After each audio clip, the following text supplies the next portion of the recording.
Matrioshka. Bonjour, soyez les bienvenus sur Matrioshka. Cette semaine, on va partir loin.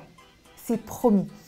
Loin parce que notre Matrioshka numéro 4, Malek Boukherchi, est un conteur. Il sait convoquer des histoires lointaines. Loin aussi parce qu'il est un anthropologue, c'est-à-dire qu'il nous aide à comprendre d'où on vient et où on va. Mais loin surtout parce que Malek Boukherchi est un coureur, un ultra-marathonien des extrêmes. Il part à l'autre bout du monde, dans des déserts chauds en Afrique, dans des déserts froids en Antarctique. Et donc il va nous raconter à quoi sert de courir et surtout vers où aider nos enfants à courir demain. Suivons le guide.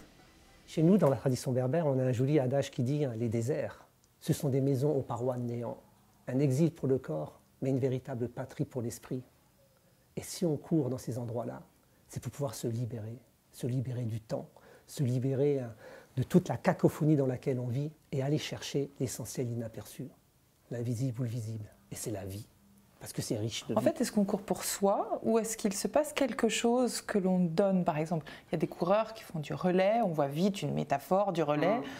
Là, en l'occurrence, quand on part loin, ailleurs, seul, longtemps, je sais que vous êtes dans la transmission. Donc, quel est le chemin que vous parcourez là? La capacité de l'ultramarathon des extrêmes, il y a le mot marathon que tout le monde connaît, il y a le mot ultra parce qu'on est dans des distances qui dépassent un peu l'ordinaire, ces distances de 500, 1000 jusqu'à 3000 km en semi ou en totale autonomie. Et extrême, c'est le fait d'aller dans des territoires inconnus pour le commun des mortels, à savoir quand vous marchez, quand vous courez, on redécouvre le monde à hauteur d'hommes et de femmes. Les sensations sont là. Et c'est quoi la terre-fratrie? La terre-patrie, il y a deux questions qui sont posées aujourd'hui, qui nous sont posées. Et que peut-être on a tendance à inverser le vrai débat.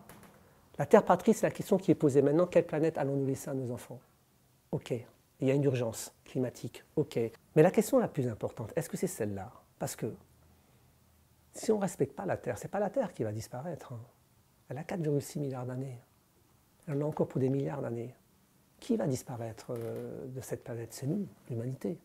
Ce n'est pas la Terre qui va disparaître. Donc la question la plus importante à poser, c'est quels enfants allons-nous laisser à notre planète? Voilà la question essentielle.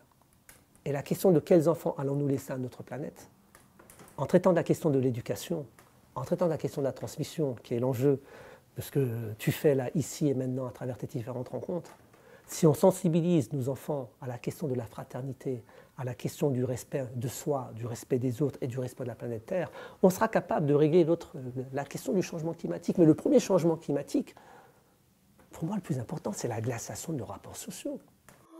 Matrioshka. Je ne cours pas pour moi. Je suis toujours adossé à une cause. Je cours toujours pour une association. Je cours toujours pour faire transmettre un message et montrer, surtout à la jeunesse, comme je suis ici d'un quartier un peu compliqué, montrer qu'il est possible de voir le possible là où les autres voient l'impossible.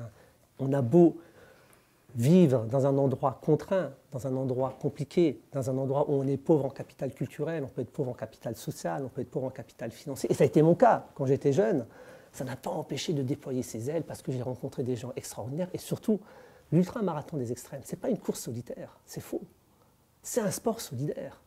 Parce que pour partir là-bas, j'ai besoin de m'entourer de plein d'experts. Il y a toute une phase préparative qui va me permettre de tenter l'impossible dans les meilleures conditions. Je ne suis pas un expert du grand chaud, je ne suis pas un expert du grand froid, je ne suis pas un expert de la haute altitude, j'habite Paris. Comment je fais pour courir à 6000 mètres d'altitude? Comment je fais pour aller traverser des déserts pendant 30 jours et vivre en mode survie? Ici, je n'ai pas ces conditions-là. Je fais comment pour aller courir à moins 45, moins 50 degrés? Et quand vous courez dans le grand froid, si vous suez de l'intérieur, c'est le gel assuré. Seul, je n'ai pas les solutions. C'est ensemble. Et la course, l'ultramarathon, ce qui est fascinant, c'est de basculer du solitaire au solidaire. Comment, quand on est ou on grandit dans les quartiers, à un moment, il y a un déclic? C'est qui le passeur? C'est qui Tu parles de passeur. Moi, je parle d'enchanteurs. Les gens qui vont te permettre de croire au réel. Alors, c'est vrai, j'ai grandi dans un quartier compliqué, un quartier où il neige tout le temps, comme on dit. Été, hiver, printemps, automne, il y a la drogue qui circule. C'est comme ça, et c'est encore le cas parce que c'est une plaque tournante. Mais il n'y a pas de fatalité. Je dis souvent que la vie, c'est comme un jeu de cartes. Il y a un déterminisme social qui est là. Je n'ai pas choisi de naître dans un pays en paix ou dans un pays en guerre. Je n'ai pas choisi de naître dans une famille riche ou dans une famille pauvre. Je n'ai pas choisi de naître selon les critères des canons de la beauté occidentale. Grand, beau, cheveux blonds, yeux bleus, petit surfeur. Cheveux blonds, on ne sait pas. Il pousse à l'intérieur. Voilà, tout à fait. Ou petit, gros et moche, ça a un impact. Déterminisme social. Mais un bon joueur de cartes, un bon joueur de poker, un bon joueur de poinche, de belote contrée, comme on dit ailleurs, c'est quelqu'un qui a un mauvais jeu de cartes, mais qui est capable de remporter la mise, parce qu'il y croit. Matryoshka.